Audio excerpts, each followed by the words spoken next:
Baby. Okay, so next that we have is arts naman siya, no?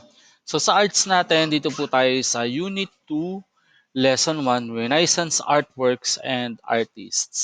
Yan. So pag click Okay. natin siya, Number 2. Number 2 na. Ready?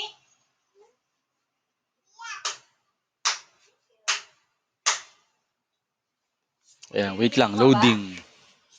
Ayan. Binibig ko pa? So ito po ay makikita natin sa Okay na eh. page 160 of our ebook. Okay, so lesson number 1, Renaissance Artworks and Artists. Ayan.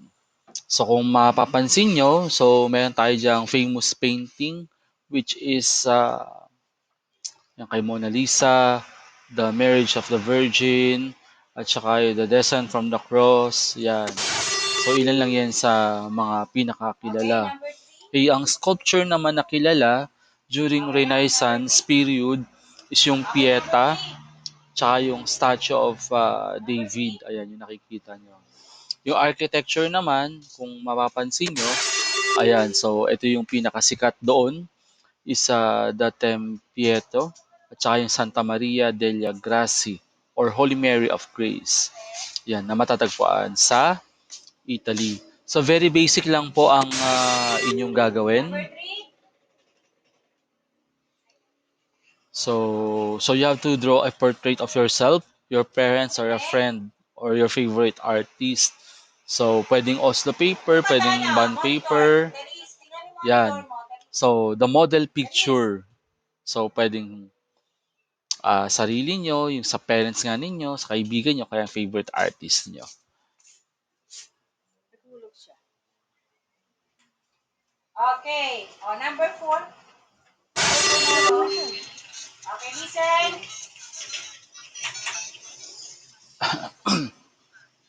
Listen. Okay, so you will know, so you will also need a ruler and number 1 or 2 pencil. So, parang ganito po yung gagawin. Yeah. Okay, so procedure natin using number 2 pencil, you have to put a grid of your model Okay, number picture. 5. So Last make sure one. your lines are fine, straight, Last and one. clear. So number 2, make the same exact grid pattern on the Okay, short last band one. paper. Number 4. So kung ano Number yung 5. ginamit ninyo na Number na 5.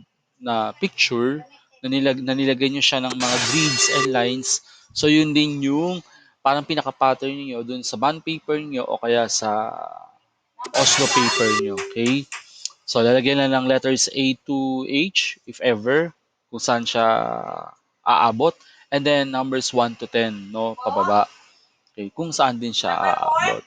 Okay, so number 3, once the grid is complete, grid Listen, pattern listen. is complete, Listen, Dad. so you have to put a number Listen. and letter for each box for your reference picture, and then What is drawing number paper as 4? shown in the illustration. So, using number 1, ayan, so you have to draw and connect from a box to the next box until you Ha? complete your Number 3. portrait. So, Tingnan yan mo. po Listen mo yung ano. pinaka Wednesday. gagawin. Wednesday. Okay? So, bali ang ipapasa nyo sa Ito ang akin is ginagawa ni DJ yung number 3. ginawa nyo ng grid. No? Yung ginawa na grid.